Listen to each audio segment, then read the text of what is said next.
Mes amis, faites attention à ce que je vais décoder maintenant, car ce qui s'est passé lors de le pont du porte-avions USS George W. Bush n'était pas seulement un exercice militaire de routine, c'était l'enterrement officiel d'une stratégie qui a humilié les puissances occidentales au cours des 10 dernières années.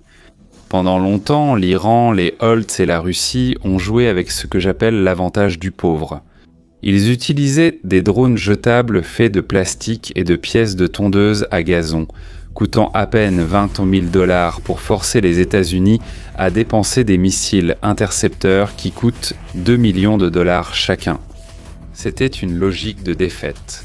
L'ennemi gagnait par l'épuisement financier, saturant les défenses américaines avec de la ferraille électronique, tandis que Washington brûlait des milliards pour se protéger. C'était une tactique géniale. Mais maintenant, j'ai un avertissement pour Téhéran, Pékin et le Kremlin. La fête est finie. Oui, mes amis, le test réalisé en octobre 2025 a marqué le début d'une nouvelle ère dans l'histoire de la guerre. Le système laser LOCUST n'a pas seulement détecté et suivi, il a grillé plusieurs drones en plein vol, prouvant que l'ère des munitions limitées est terminée. Le concept que vous devez maîtriser aujourd'hui est celui de la munition infinie. Imaginez ceci. Tant qu'il y a du diesel dans les générateurs ou de l'uranium dans le réacteur du porte-avions, le laser tire. Le coup par tir, qui auparavant représentait une fortune capable de faire vivre une ville, est tombé au prix d'une tasse de café. Le haut commandement à Téhéran est tombé sous le choc parce que la défense est maintenant la lumière et personne, absolument personne, ne va plus vite que la lumière. Et que voyons-nous ? Ce que nous voyons, c'est la destruction du seul avantage tactique que l'axe des dictatures possédait encore. Les essaims de drones. Mais pour que vous compreniez l'ampleur de ce que le LOCUST est en train de protéger, vous devez visualiser ce qu'est un super porte-avions de la classe Nimitz des États-Unis. Nous ne parlons pas d'un bateau ou d'un canot de sauvetage, nous parlons de 100 000 tonnes de diplomatie coercitive.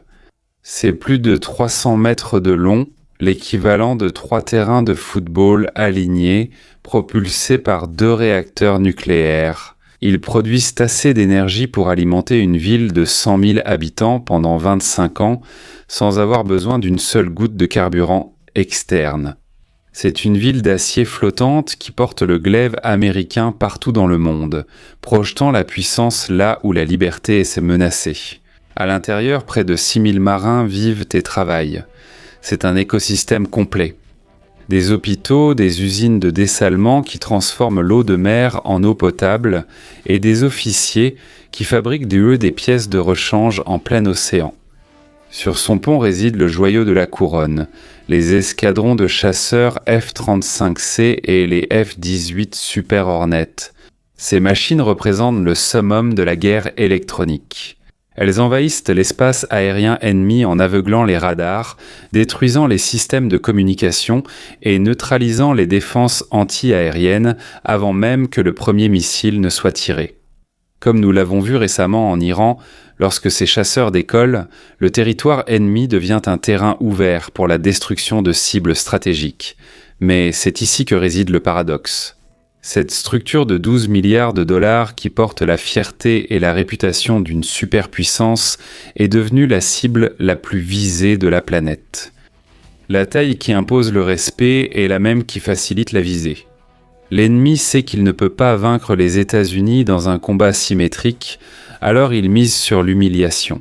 As-tu déjà imaginé l'impact mondial si un groupe terroriste ou un régime en faillite parvenait à couler un porte-avions nucléaire en utilisant un drone qui coûte seulement 20 000 dollars ?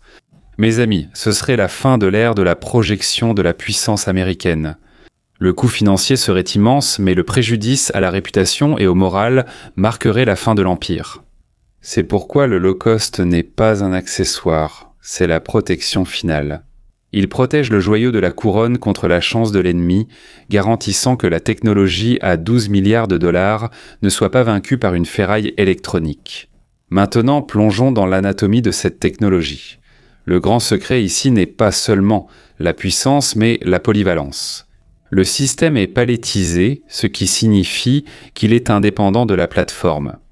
Ils peuvent installer ce laser sur une Jeep à la frontière, sur un camion d'infanterie dans le désert ou sur le pont d'envol d'un super porte-avions, aussi facilement que l'on installe un accessoire sur sa voiture.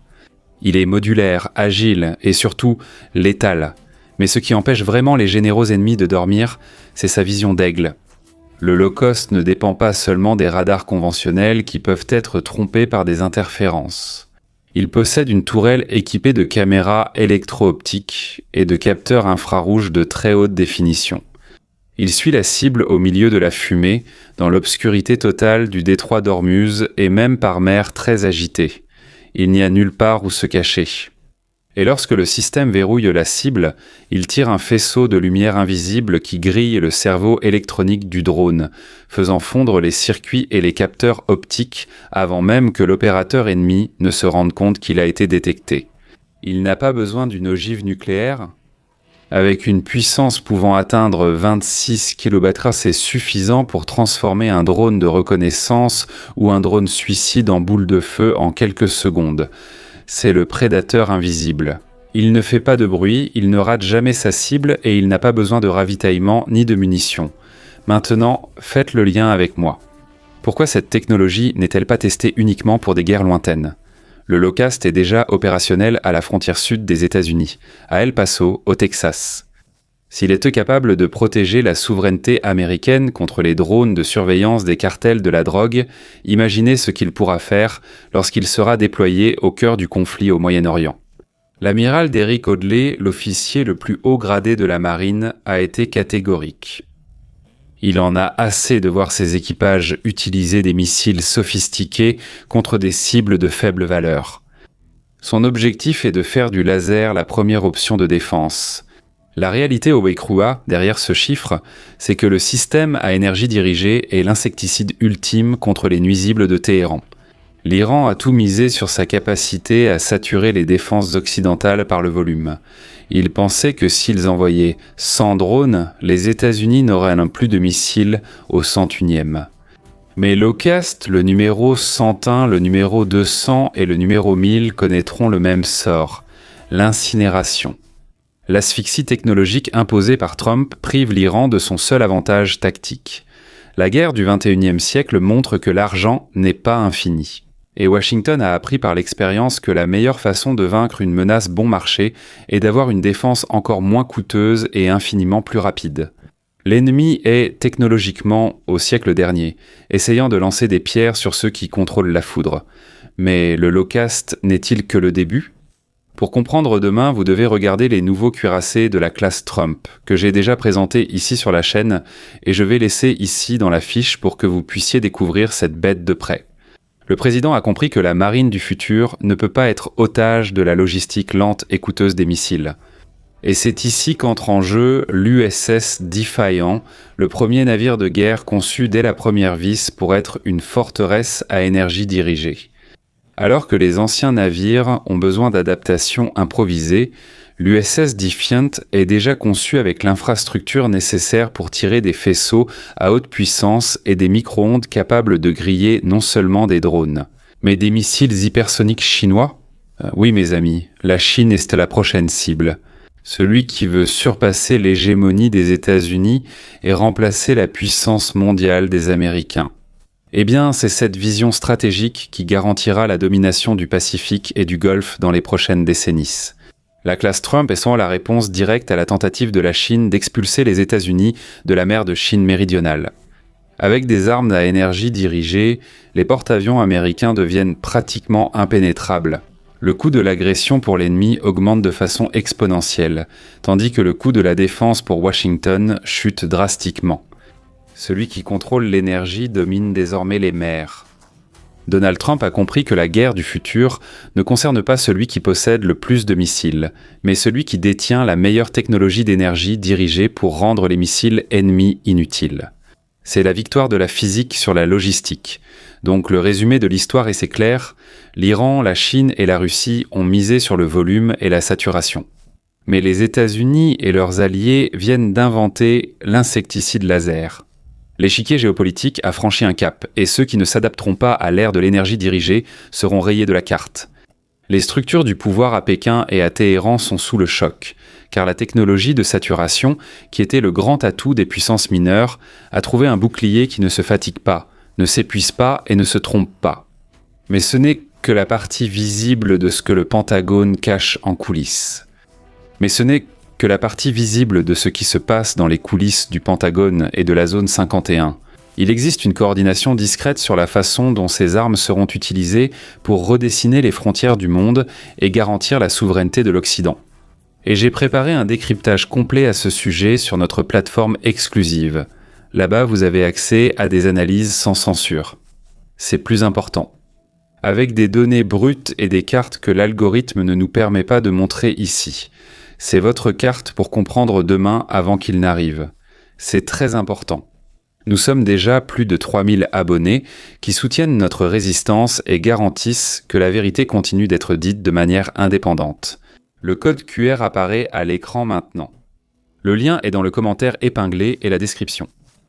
Alors venez faire partie de cette communauté qui ne cesse de grandir. Et si vous, comme moi, cherchez à protéger votre perception et celle de votre famille contre l'endoctrinement qui a envahi le divertissement, découvrez notre chaîne de films et de séries. Là-bas, nous donnons des conseils sur des productions authentiques qui renforcent le caractère et les valeurs, totalement sans culture woke et sans plaintes inutiles. Et surtout sans agenda caché. C'est l'endroit parfait avec des conseils pour que vous puissiez profiter avec vos enfants en toute sécurité et avec qualité. Le lien se trouve également ici dans les fiches et juste en dessous. Maintenant, je veux connaître votre avis. Que préférez-vous pour défendre notre liberté ? Un missile à 2 milliards de dollars qui peut finir par manquer, ou un rayon laser qui coûte 2 dollars par tir et a des munitions infinies ? Laissez votre commentaire ci-dessous. Quand est-ce que le Brésil aura un jouet comme celui-là, hein, les amis ? N'oubliez pas de vous abonner à la chaîne. Laissez un like sur la vidéo et activez les notifications pour ne manquer aucun décryptage. Blinde ton esprit, je suis Shimon Oliveira et je t'attends dans la prochaine vidéo. À bientôt.